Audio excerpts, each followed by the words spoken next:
The young face of the Congress, the next gen of the party, the CPIM's most loved woman leader. What would happen if the two were in a face-off in an election?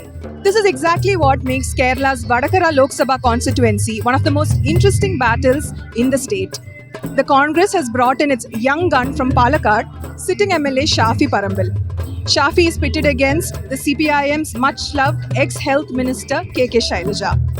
Now, before we go to what Shafi has to say about this, I have an appeal to make to you. The News Laundry and News Minute reporters are on ground this election season asking very important questions. For this, we need your support. Go to the News Laundry website and contribute to our election funds and support independent journalism. Now, come let's see what Shafi has to tell us. Hi, sir. Hi. नफरत के बाजार में मोहब्बत का दुकान. So, MLA Shafi or MP Shafi, what do you prefer? Now, of course, MP Shafi.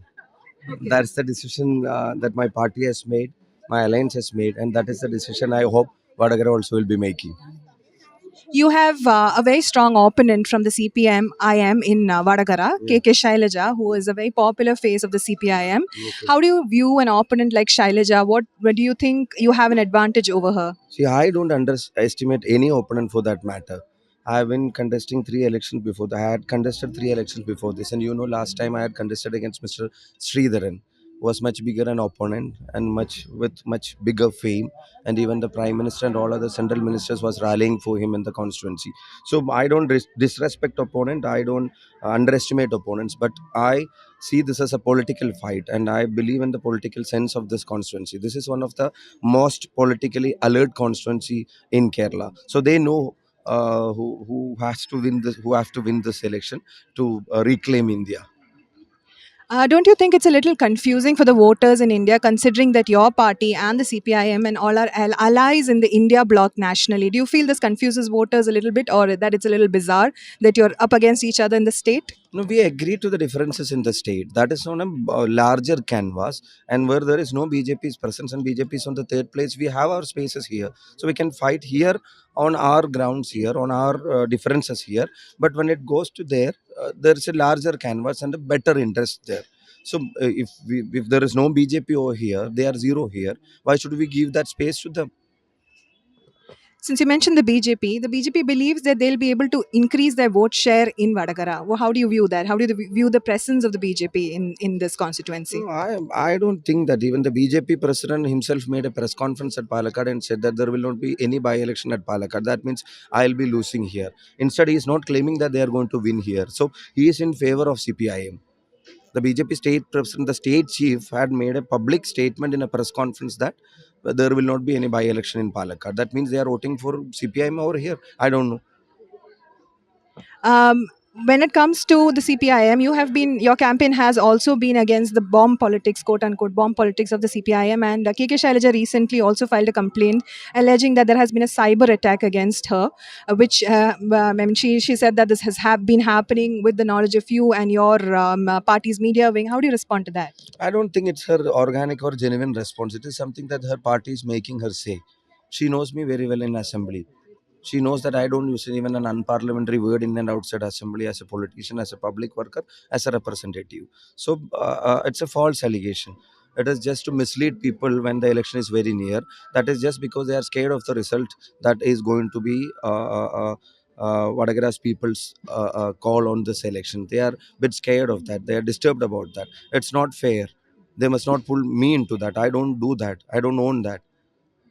What is your And the take? other thing was about, the first question was about bomb issue. Actually, see, what we are scared of, we are talking about artificial intelligence being we are scared of democracy being hacked or people being misled by artificial intelligence. But in this era also, CPIM is making bombs for what? It is completely destructive, I think. There is no single positive use of a bomb. If it's a knife, we can say we can use it in kitchen. But with a bomb, you can just kill people or you can just endanger people. So if they are making it, they are stocking it, means they are going to use it for the election. The police remand report themselves says that it was intended to attack political opponents. We are on fight. LDF and UDF are on fight here. So if that was not blasted in their hands, where will be using it, against whom? That's a bigger serious concern and serious question. So people of Vadakara, I just asked this question to the public today, whether they like some opponents to be injured. They says no. So whatever party, our mothers don't like someone being injured. So if the people don't want that, why they are making bombs? So that politics also must be defeated. That's a very serious concern. How do you look at Chief Minister Pinarayi Vijayan's constant criticism against Rahul Gandhi? He is scared of Modi ji. The things that he is supposed to criticize Prime Minister, he brings that also against Rahul ji. On CAA issue, there is nothing to be criticized on Rahul ji. He has made it stand very clear from long back. We all know that. His Bharat Jodo Yatra also was completely against this idea of dividing people on the basis of religion.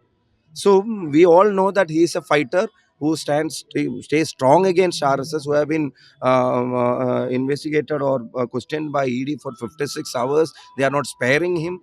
They are behind him. They made him exit out of the parliament. He got it back through Supreme Court. All this fight is happening, and Chief Minister is still criticizing Rahul ji. Came to Calicut and said, spend some time criticizing the Prime Minister also, but he is scared. They are in some adjustment. There's some nexus because Prime Minister also is not acting against all other chief ministers like Hacks, Arvind Kejriwal or Soren or for that matter or Stalin. But here there is a nexus between both of them. Chief Minister is very hesitant to take Prime Minister name while he criticize. My final question to you is about the Women's Reservation Bill. This is something that the Congress has been consistently vouching for. You have also been mentioning this in your campaign, but your party's representation of women in the state is quite abysmal. There has to be some more positive changes in that regard. I cannot deny that. There has to be some more women accommodated, but in the process, I think that will be done. And even the job reservation that is being declared, Sonia ji initiative in the local bodies that will come to Parliament, hopefully to Assembly and all. Thank you so much. Thank you All the so much for best. standing out. Thank you. This election season, your right to choose puts you at the heart of it again. We'd like to be your eyes and ears. Choose the journalism and media that serves democracy and you. Simply log on to newslaundry.com/2024 election fund and choose an amount of your choice for the reports of your choice.